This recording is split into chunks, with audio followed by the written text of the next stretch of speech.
Guys, আজকে কাশফুলের colour dress পরে চলে আসছি বেড়াতে, কাশবনে বেড়াতে।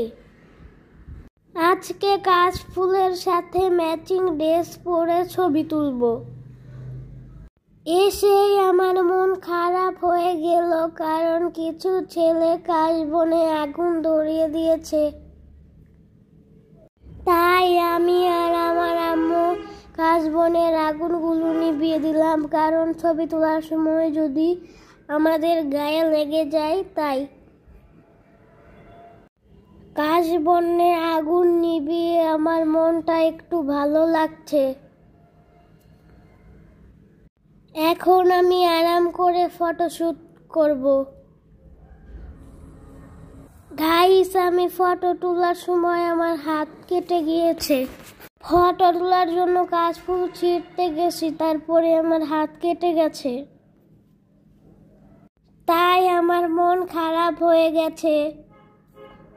তাই আমার আম্মু আমাকে অনেকগুলো কাশফুল ছিঁড়ে দিয়েছে, আরো ছিঁড়ছে। ফাগুনের সাজে হলো কৃষ্ণচূড়া, আর শরতের সাজে হলো কাশফুল।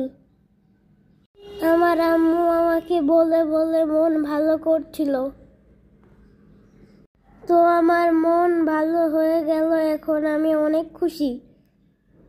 কাশবনে ফুলে ফুলে ও তোর মধুর বাসর যেন সাজে, ও তোর একটা রাহাই করে বাউল আমায় সুরে সুরে। সূর্যোদয়ে তুমি, সূর্য অস্তেও তুমি, ও আমার বাংলাদেশ প্রিয় জন্মভূমি। জলশিরি নদীর তীরে ও তোর খুশির কাকন যেন বাজে, ওহ কাশবনে ফুলে ফুলে তোর মধুর বাসর যেন সাজে। আমাদের এখন বাসায় যাওয়ার সময় হয়ে গেছে, সন্ধ্যা হয়ে গেছে। আপনাদের সবার জন্য শুভকামনা রইল। সবাই ভালো থাকবেন, সুস্থ থাকবেন। আগামী ভিডিওতে আবার দেখা হবে। সবাইকে আল্লাহ হাফেজ।